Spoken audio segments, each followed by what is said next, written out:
Hey everyone, today we'll be talking about joining two arrays together in JavaScript. Okay, so this is one of the fundamental JavaScript concepts that you actually need to know, and we'll be diving into it in this tutorial. Okay, so whether you are a beginner or an experienced developer, brushing up on JavaScript basics, understanding how to merge arrays is an essential skill.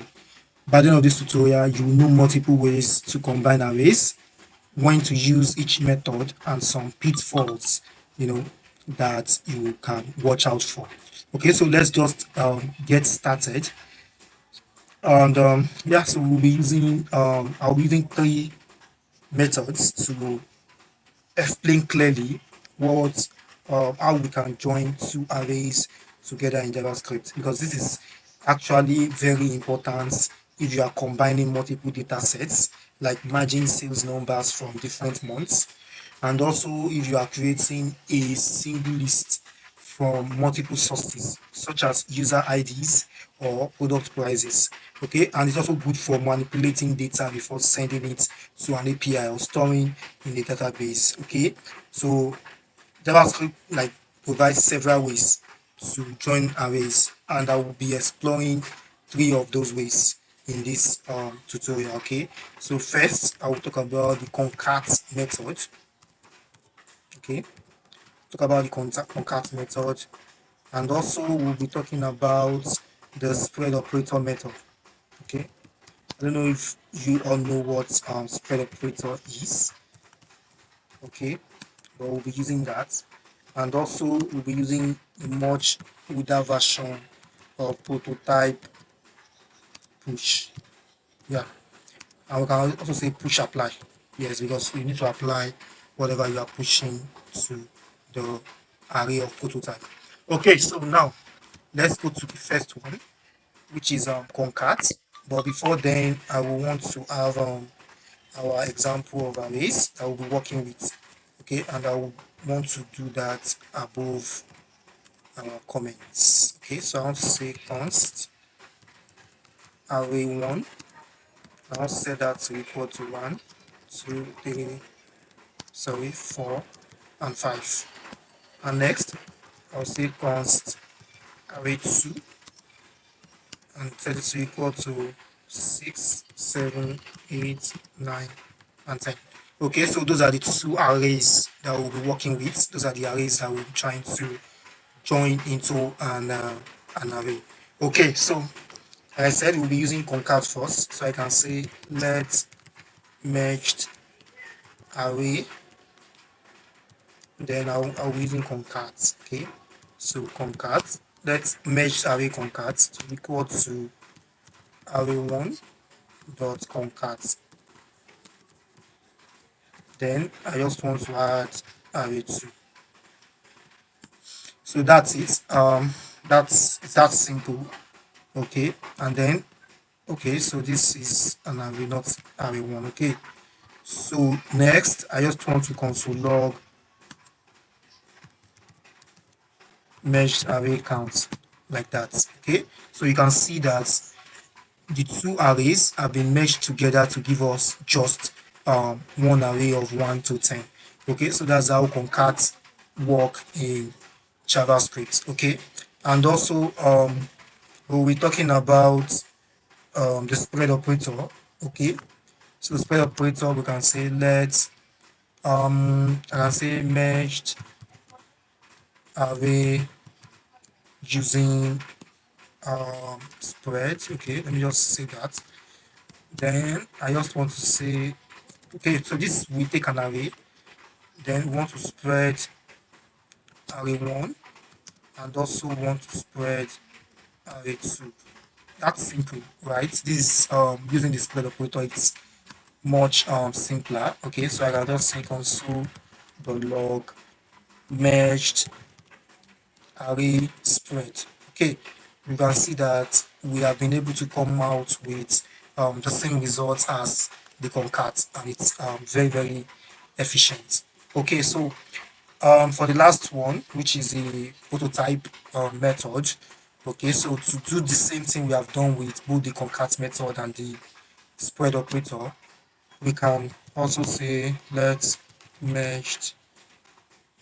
Then I want to remove the concat and just use push. Then I want to set it to equal to array. Okay, I want to use the array method of prototype dot push. Then whatever I'm pushing, I want to apply them. Okay, so I want to apply array 1 and also array 2 like that. Okay, and then what I just need to do is okay, so I don't actually even need to set this. Okay, I've never even been able to try this, but then let's see what happens if I try to console log merged push. Yes, so merge push will just work as um giving us, it just give us the last element or the last number in that array. Okay, so what I'm supposed to do here is just for me to do an array dot prototype like this and just apply the push. Then I can just console log array 1.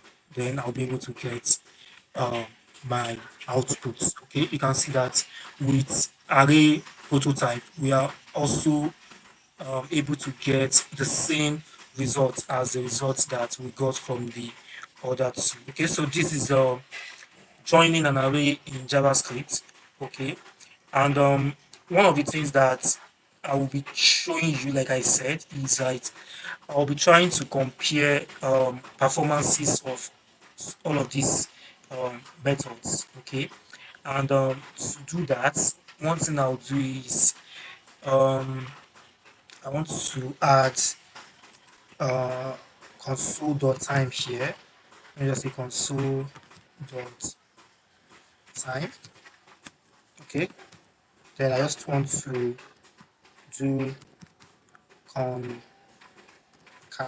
Okay, so that's the concat method, and under it I just want to know um, when the old thing run, when it ends running. Okay, so what I want to do is just to console.time end. Okay, console.time end, and then I just want to also add the concat. Okay, then I want to just do the same for the remaining two. Okay, so I just do it this way so that it's a bit faster. Okay, so I can just put this and then add this here. Then I just want to change this, both of these to spread operator. Okay, then I also want to change this to prototype. Okay, so that's it. So the next thing I want to do is I want to bring on my terminal. Okay, because I will be testing that with node. Okay, so I'll say node, then the file where I have my code. Okay, so if I do enter, then you can see that we have the result of our console log. Okay, so if we go to the top, we have the result of our console log, which is for the concat here. Okay, we are having 1 to 10. Okay, just as we have it here, right, which is correct. Then it says that concat took 8.337 milliseconds to run. Okay, and then we have spread operator. Spread operator uses 1.063 milliseconds to run, and this is the last one, which is the spread operator. It takes 0.42. Okay, okay, so this is the prototype. Sorry, the prototype took 0. Um, yeah, prototype took 0.842 milliseconds, which means that compared to all of the other methods that was used here, it means that um, the prototype method, which is like the oldest method, is like the best case, has the best case scenario for time complexity, for time it took for the three methods to actually run the code. Okay, so yeah, that's it. What I can just bring on here is that we have learned how to use .concat for simplicity in joining two arrays. You can see that it's a bit simpler. Okay, and also we have used create operator for a modern and cleaner approach. You can see it's more cleaner and it's more modern. Okay, then we can use we have used push dot apply for in place margin. Okay, so and one of the things that's it. One of the things you can use push apply is for margin in place. Okay, so but in as much as it is faster, it is to be cautiously used because of large arrays in JavaScript. Okay, so there is no one size fit all solution. So just pick the method that best suits your project. Okay, but then for shorter and deterministic arrays, I think prototype or push apply is more faster in execution. Okay, so that's it. Thanks for joining this session. Hope this helps you understand how to merge arrays in JavaScript effectively. Okay, so if you found this helpful, like, share, and subscribe for more coding tutorials. Thank you.